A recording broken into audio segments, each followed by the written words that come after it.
একটু হাঁপাক, তাহলে ঘুমাবে খুব ভালো।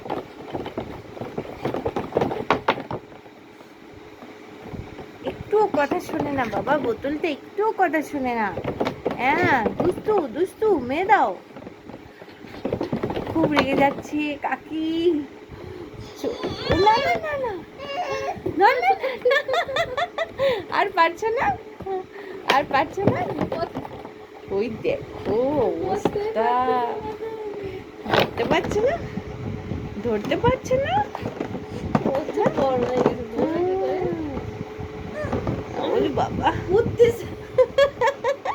পটি না হয়ে যায় বাবা। তো ঠোঁটটা কামড়ে কি করছে কাকি? নিজের ঠোঁটটা একটু ছাড়িয়ে নিতে পারবে? ব্যাস ব্যাস, আজকের জন্য এইটুকুই খেলা, ব্যাস। আর না বাবা, তো খেলনা লাগবে না।